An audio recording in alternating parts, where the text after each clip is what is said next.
All of the prompting techniques, I have divided it into four categories. One is setting the foundation. This is the bare minimum, right? These are the essentials. And once you take care of these three things, action, audience, and persona, you will get almost the output you desire, right? It would be sufficient for many of us. The next section is for precision. You know, to get very precise output, these are a few techniques that you would be able to use. And then tailoring the response, the kind of output you would like to receive, the style, the tone, the format. And how can you structure your prompt in a very nice way so that there is no miscommunication between you and the AI. So let's start with setting the foundation. Again, there are three bare minimums, non-negotiables, essentials. One is action, another is audience, another is persona. So you need to take care of action, audience, and persona, and you can remember it by remembering this line: align action with audience persona. So A for action, A for audience, and A for persona. One very obvious thing that people miss often is providing very clearly tasks that needs to be done, because it sounds so much like human. It feels so much like chatting with a human. We often, end up giving it statements which are not very clear statements. So if you are not getting the desired output from your prompt, the first thing to see is, have you given it an action verb, for example, generate, create, analyze, summarize, or something like that, right? So for example, this is a bad example. This is just a statement that I have a party today. है ना? And this is a good example with an action verb: generate a recipe for dinner party that includes vegetarian options, right? Another thing is, if you're asking a question, so for example, what is x2 plus 3, right? So the implied action is provide me an answer. Okay. So asking question is also a good prompt because it is implied, it is implicit that it needs to respond and answer to that, right? And it can be, you know, multiple actions in a prompt. For example, explain the concept of recursion in Python and provide an example how I can use it or how it works, right? So there are multiple action items, which is perfectly fine, but it's always good that either it's in the form of a question or there is a clear action verb there. It can have even more than two action verbs, right? Analyze the user feedback, summarize top three concerns, and categorize them by the user type, that is, they are new or returning. Okay. The next context, the next bare minimum information that you should provide your AI is the audience information, is the audience context. The first is an action verb. The second is the audience context. For example, if I'm asking my AI to generate a recipe, do you think recipe for a vegetarian person versus a non-vegetarian person would be different? Recipe if you're focusing just on taste, and recipe if your main focus is health, do you think they're going to be different? So the audience awareness brings a lot of, you know, precision to the output that AI generates. So instead of generating a recipe, so again, it has an action verb, which is a good thing. But another thing that we need to add is the audience awareness. For whom is this recipe being prepared? So generate a recipe suitable for family of four. This is the audience, right? The recipe is generated for a family of four, and the focus is on quick preparation, right? Using common household ingredients. Or generate gluten-free dinner, generate a vegan dinner. So the more information, the more clarity we have for the audience, the better, the more relevant the output would be.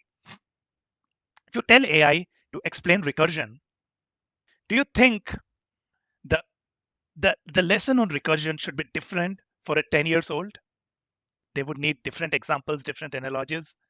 It would be different for a school student who is studying, maybe JavaScript for the first time, and it would be different for a seasoned engineer, right? So instead of telling just explain recursion, you should try to see and figure out if there is an audience involved, right? So explain recursion in Python for a high school student who is new to coding, using simple examples. Explain recursion to a 7 years old, right? Again, if you're designing leadership workshop, it would be different if it's for mid-level managers, in the health sector, or it would be different if it's for prison or if it's for policemen, or it would be different if it's for housewives or teachers, right? So a little bit of audience awareness makes a big difference. And here a few things you can remember is the skill level of the audience, their professional, their religious, their educational level, their personal level, right? Their background, their interests, what's important to them at the moment, right? Or the situation, the environment they are in. So all of these, makes up very good. If you give this information to the AI about the audience, you get a much, much more relevant output. So in the foundation, you saw action. We need to use action verbs. You saw audience. We need to give it audience awareness. And third is persona. Now think of it. If a seasoned software engineer is teaching recursion or a software topic, JavaScript, do you think it will be different from a school teacher or an elementary school teacher teaching JavaScript? Do you think if a machine learning engineer is teaching mathematics, it would be different from a nursery or primary teacher teaching mathematics, right? If someone is teaching leadership skills, if it's a coach, it might be different. If it's a teacher, it might be different. If it's a CEO of a company, it might be different, right? So AI can take the persona of the teacher, of the one who is giving information. Let's see it with a few examples. So one is, I am telling it to generate a recipe, which is again a reasonable prompt, but how will it look if I give it a persona, if I give AI as a persona? So I can tell it act as a professional chief specializing in Italian cuisine. So AI will act as a professional chef uh, who specializes in this particular cuisine. And then I am asking it to generate a recipe. I've given it so much more context and so much more awareness of who they are, right? You are a French chef, and you are known for creating very healthy recipes.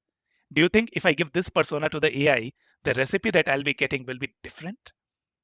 From you are an Indian chef who makes really spicy and tangy food, right?